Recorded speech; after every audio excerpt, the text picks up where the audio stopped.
کریستیانو رونالدو، پسری از جزیره کوچک به نام مادیرا در پرتغال، در خانواده فقیر به دنیا اومد. مادرش به خاطر شرایط سخت مالی چند بار به فکر افتاد که شاید نتونه این بچه رو بزرگ کنه و حتی با دکتر مشورت کرد. اما رونالدو به دنیا اومد و از همون کودکی فرق داشت. وقتی 12 ساله بود، تنها با یک چمدون و بدون حتی پول کافی برای بلیت برگشت، به لیسبون رفت تا دنبال رویای فوتبالیست شدن بره.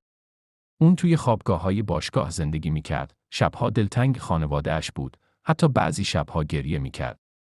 همکلاسی‌هاش به لهجه‌هاش می‌خندیدن، اما اون هیچ وقت تسلیم نشد.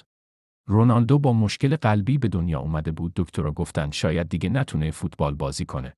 ولی اون عمل جراحی کرد و فقط چند روز بعد برگشت به تمرین. امروز اون یکی از بزرگترین بازیکنان تاریخ فوتبال، میلیون‌ها دلار ثروت داره، اما هنوز نه الکل می‌نوشه، نه سیگار می‌کشه، نه تتو داره، چون هنوزم خون اهدا می‌کنه و باور داره آدم باید مفید باشه. و شاید عجیب‌ترین بخش زندگی رونالدو اینه، اون به جای اینکه خودش رو اسطوره فکر کنه، هر روز تمرین می‌کنه، بیشتر از بقیه، سخت‌تر از بقیه.